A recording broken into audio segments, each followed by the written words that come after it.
The mystery of the missing sunbeamins upon a time in the cheerful meadow of Brightville, where the flowers always giggled and the rivers hummed happy tunes, something quite unusual happened. The sun, which usually blanketed the meadow with warm, golden rays, suddenly lost one of its sunbeams.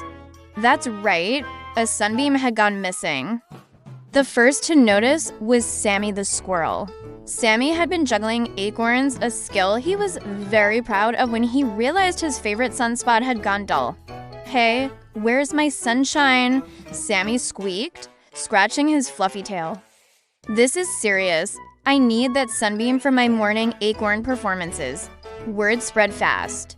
Soon, all the animals in Brightville were gathered under the big oak tree to discuss the mystery. Mrs. Featherby, the owl who was the town's unofficial detective, adjusted her tiny spectacles. "A missing sunbeam is no small matter," she declared. "We must investigate." The animals formed a search party. First, they questioned Mr. Cloud, who was drifting lazily across the sky. "Excuse me, Mr. Cloud," said Lily the rabbit, hopping up and down. "Did you steal the sunbeam?" Mr. Cloud chuckled. "Oh, my fluffy stars. No, I've been napping all morning. Why would I steal a sunbeam? They tickle too much." Next, they approached Wendy the Wind, who was twirling leaves into a tiny tornado. "Wendy, have you seen the missing sunbeam?" asked Benny the Hedgehog. Wendy spun to a stop. "Me. Steal a sunbeam? I'm too busy creating whirlwinds. Besides, I don't have pockets to keep a sunbeam in. Do I?" Finally, the animals decided to consult the sun itself. They climbed to the highest hill in Brightville, where they could get a good look at the big, golden ball in the sky. "Excuse us, Mr.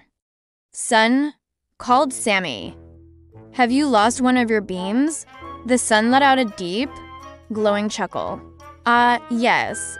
My little sunbeam got curious and wandered off to explore, but don't worry, it'll come back soon. Sunbeams always do. They can't resist shining on happy places like Brightville." Just as the sun finished speaking, a tiny streak of light zipped through the sky and landed right in the middle of the meadow.